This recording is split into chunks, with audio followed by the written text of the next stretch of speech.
Hello my YouTube family. कैसे हैं आप सबका स्वागत है हमारे सपना सुहाना ब्लॉग्स में। तो फैमिली देखिए, आज है तीज और हम लोग आ गए हैं यहाँ पे तीज करने।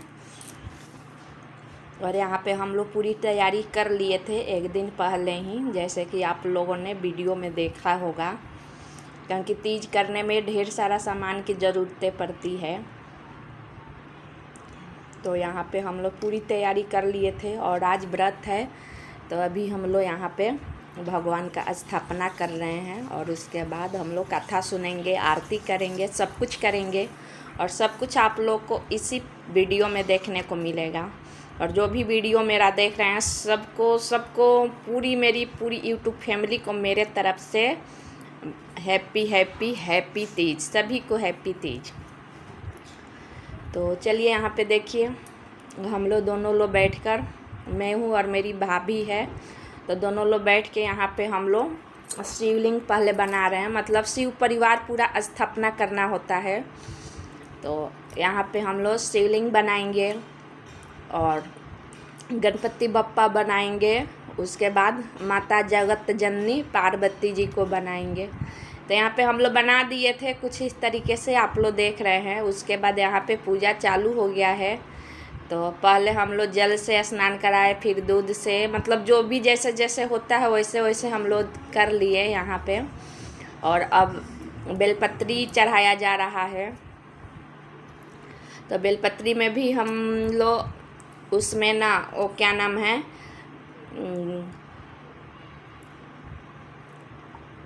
बेलपत्री में भी हम लोग सिंदूर या क्या बोलते हैं उसको, रोरी लगा कर ही चढ़ाते हैं, ऐसे नहीं चढ़ाते हैं।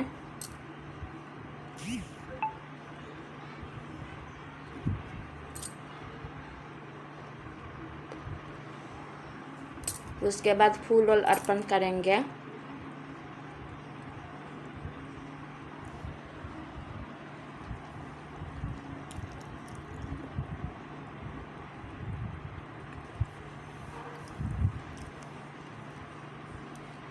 शंकर भगवान को आप लोग को पता है कि बेलपत्री उनका बहुत फेवरेट है, बहुत बहुत फेवरेट है।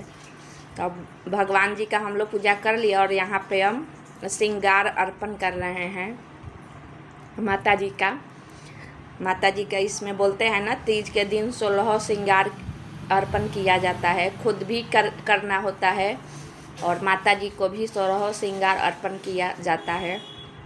तो यहाँ पे हम लोग श्रृंगार अभी अर्पण कर रहे हैं।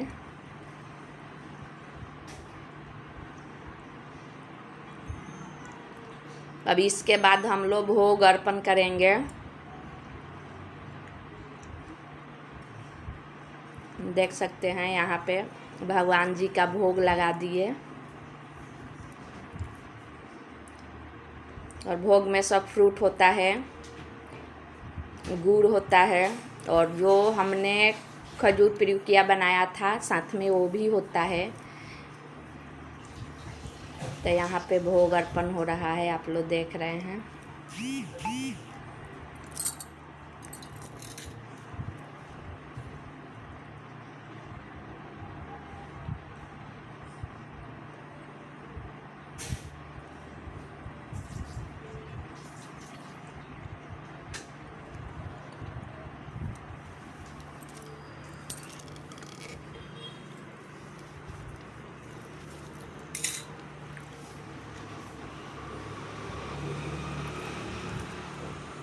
तो उसके बाद हम लोग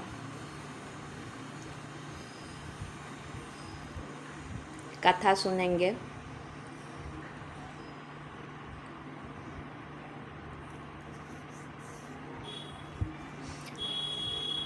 तो देखिए यहाँ पे हम लोग जैसे जैसे पूजा होता है, मतलब पंडित जी हम लोग नहीं बुलाते हैं, खुद ही करते हैं और जैसे आता है वैसे हम लोग करते हैं। भगवान हम लोग का पूजा अनजान सुनजान महाकल्याण भगवान हम लोग का पूजा स्वीकार करेंगे ज़रूर।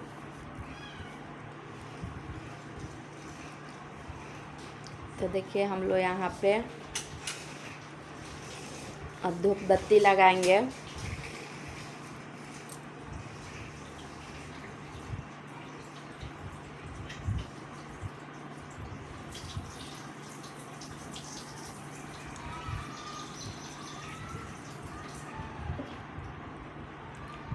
और हम लोग पूजा 2 लोग साथ में बैठ के कर रहे हैं।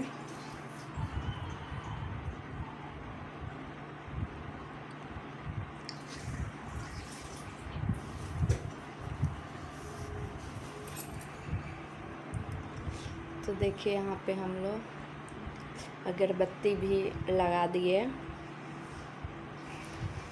अब हम लोग माता जगत जननी जगत पिता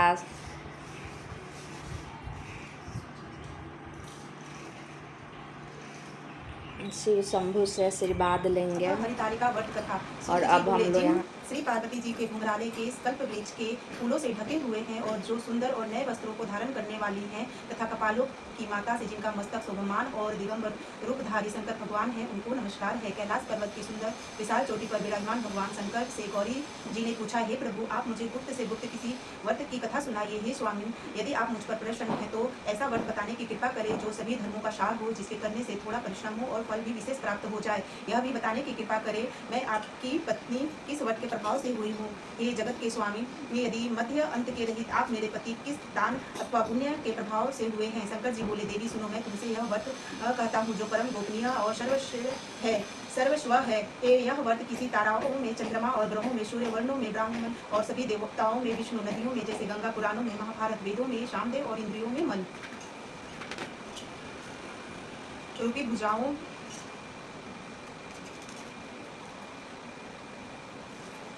जैसे श्रेष्ठ समझे जाते हैं, वैसे पुराण वेदों का सर्वस्व ही इस व्रत को शास्त्रों ने कहा है। उसे एकाग्र मन से श्रवण करो। इस व्रत के प्रभाव से ही तुमने मेरा अर्धासन प्राप्त किया है। तुम मेरी परम प्रिया हो, इसी कारण वह सारा व्रत मैं तुम्हें सुनाता हूँ। भादों का महीना हो, शुक्ल पक्ष की तृतीया तिथि हो, हस्त नक्षत्र हो, तो उसी दिन इस व्रत के अनुष्ठान से मनुष्यों के सभी पाप भूत हो जाते हैं। हे देवी, जिस महान व्रत को तुमने हिमालय पर्वत पर धारण किया था, वह सब व्रत वृतांत मुझसे श्रवण करो। श्री पार्वती जी बोले, भगवान, यह सर्वोत्तम व्रत मैंने किस प्रकार किया था, यह सब हे महेश्वर मैं आपसे सुनना चाहती हूँ। शिव जी बोले, हिमालय नामक एक उत्तम महान पर्वत है। ये नाना प्रकार के भूमि और वृक्षों से वह शोभमान है। अनेक प्रकार के पक्षी अपनी मधुर बोलियों से उसे शोभमान कर रहे हैं एवं विचित्र मृगादि पशु वहाँ विचरते हैं।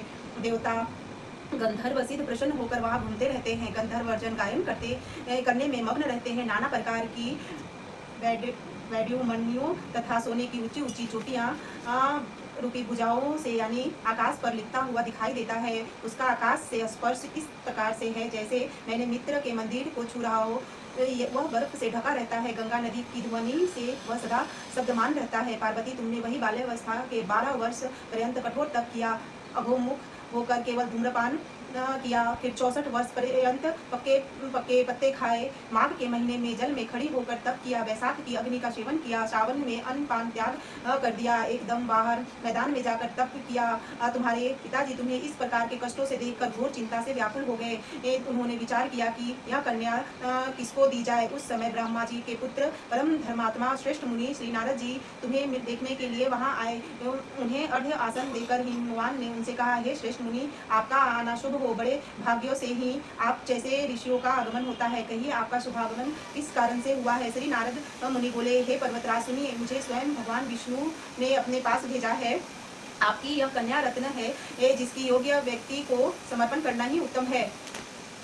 संसार में ब्रह्मा, इंद्र, शंकर इत्यादि देवताओं में वासुदेव श्रेष्ठ माने जाते हैं। उन्हें अपनी कन्या देना ही उत्तम है। मेरी तो यही सम्मति है। हिमवान बोले, देवाधिदेव वासुदेव यदि स्वयं ही जब कन्या के लिए प्रार्थना कर रहे हैं तो और आपके आगमन का भी यही प्रयोजन है तो मैं अपनी कन्या उन्हें ही दूंगा। यह सुनकर नारद जी वहाँ से अनध्यान होकर शंख चक्र गदा पद्मधारी श्री विष्णु भगवान के पास पहुंचे। नारद जी बोले, हे देव, आपका विवाह निश्चित हो गया है। इतना कहकर देवर्षि नारद तो चले गए और इधर हिमवान की पुत्री गौरी से प्रसन्न होकर कहा, तुम्हें गरुड़ ध्वज वासुदेव जी के प्रति देने का विचार कर लिया है। एक पिता के इस प्रकार के वचन सुनकर पार्वती अपने सखी के घर गई और अत्यंत दुखित होकर पृथ्वी पर गिर पड़ी और विलाप करने लगी। उन्हें इस प्रकार विलाप करते सखी ने देखा और पूछने लगी, हे देवी, तुम्हें क्या दुख हुआ है, मुझसे कहो, और तुम्हें जिस प्रकार से भी सुख हो मैं निश्चिंत ही वह उपाय करूंगी। पार्वती जी बोली, हे सखी, मुझे प्रसन्न करना चाहती हो तो मेरी अभिलाषा सुनो। हे सखी, मैं कुछ और चाहती हूँ और मेरे पिता कुछ और करना चाहते हैं।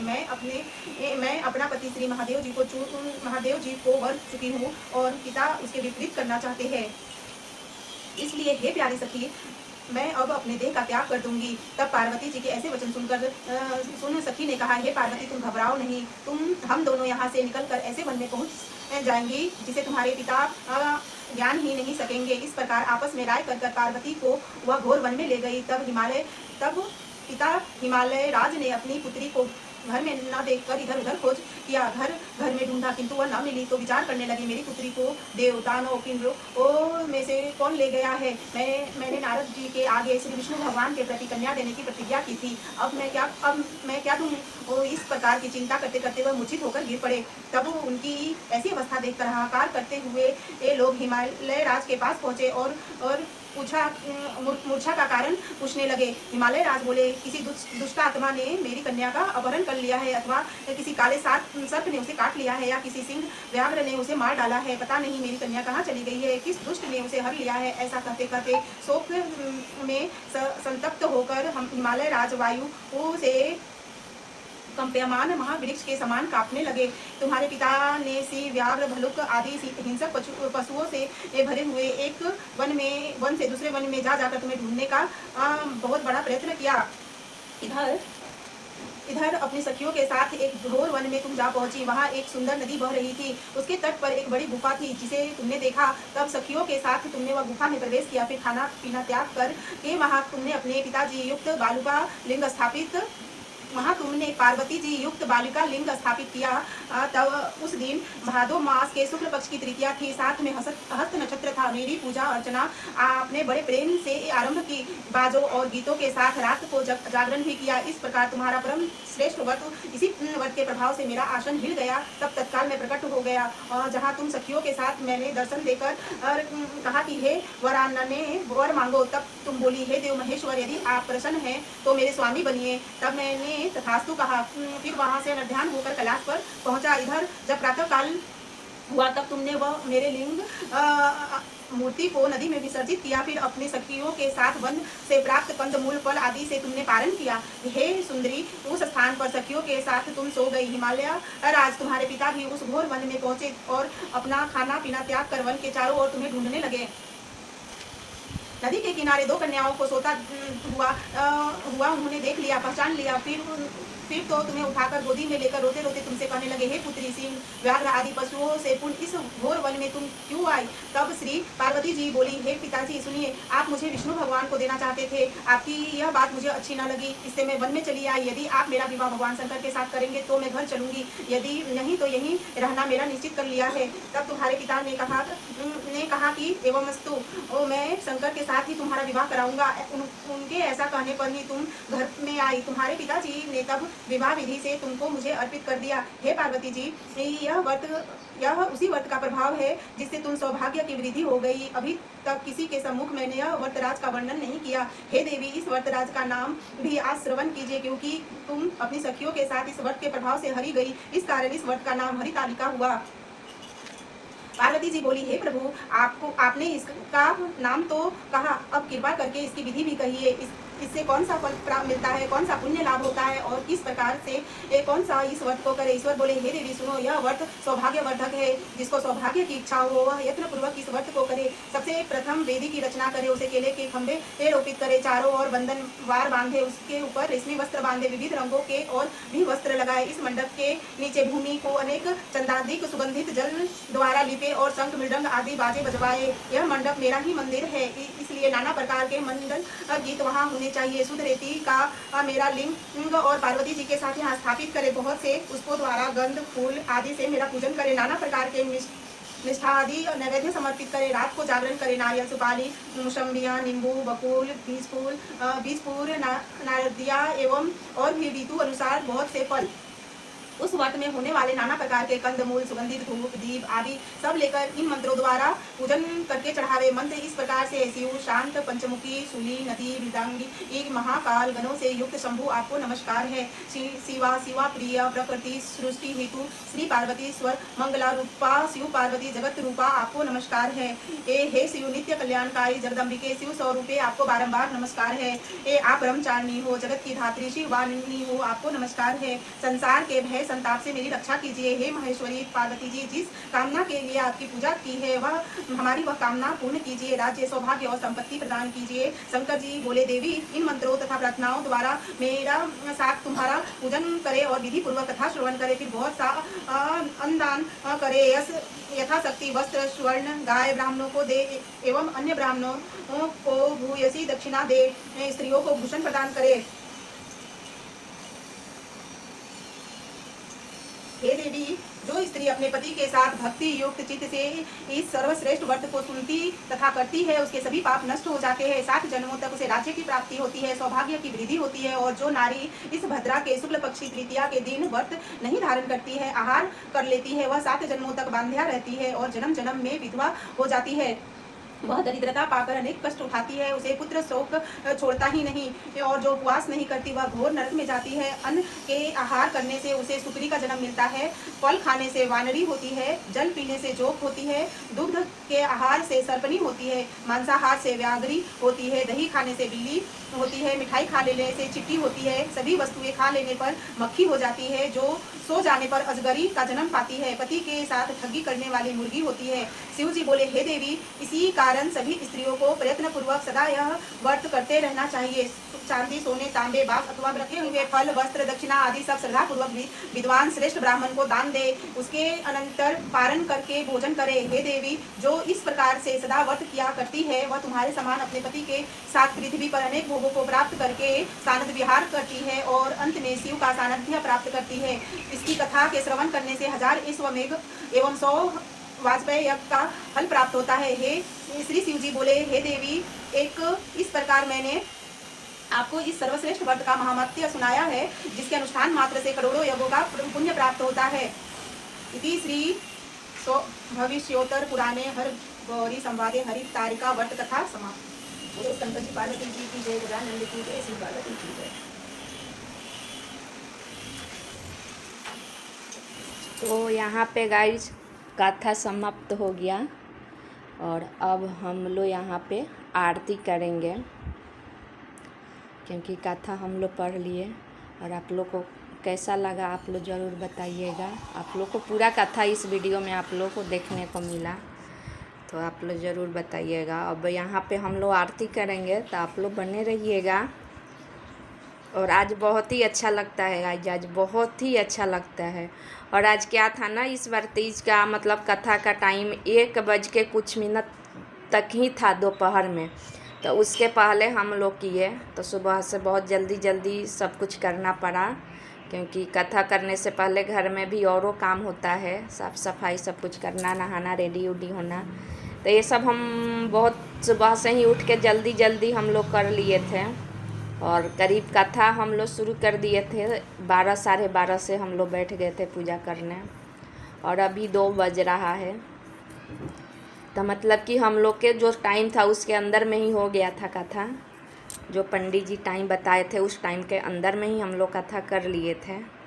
और अब हम लोग यहाँ पे आरती करेंगे, तो प्लीज़ आप लोग बताइएगा आप लोगों को मेरा वीडियो कैसा लगा। ये तो वीडियो बहुत ही मस्त है, और इसमें जो भी चाहे अपना शिव जी का, पार्वती जी का, तीज का जो भी त्यौहार करता है, कथा सुनना चाहता है, तो इस वीडियो के माध्यम से वो सुन सकता है, क्योंकि मैंने इसमें पूरा कथा सुनाया है, कहीं भी कट नहीं की हूँ मैं। तो चलिए अब हम लोग यहाँ पे आरती करेंगे, और आप लोग बने रहिए जब तक आरती चालू होता है, तब तक आप लोग बने रहिए।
फ्रेंड्स क्या है ना, जब घर में पूजा होता है ना तो जितने भी दरवाजे होते हैं सब खोल देते हैं, गेट भी खोल देते हैं।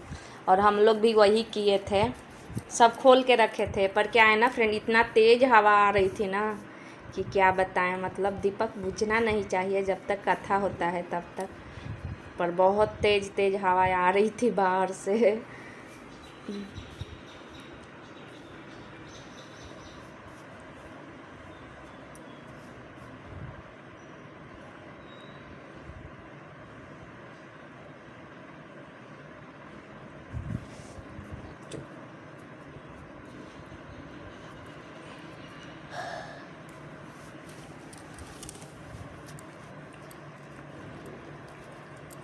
बाबू बाहर के वो जो है ना, सोफा का कवर उठा के लेते आ बेटा।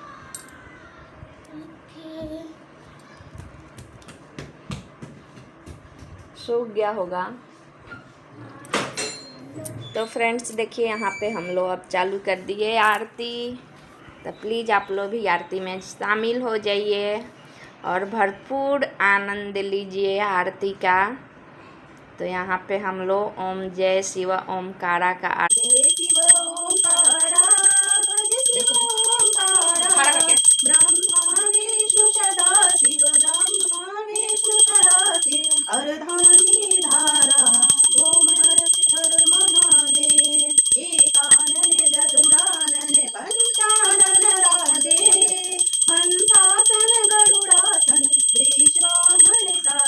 ओम हर हर महादेव। दो भुज चार भुज चतुर्भुज दस भुज अति शोभे। तुम तीन रूप निरखते त्रिभुवन जन मोहे। तो आप लोग को कैसा वीडियो लगा, प्लीज़ अच्छा लगे तो लाइक शेयर ज़रूर कीजिएगा।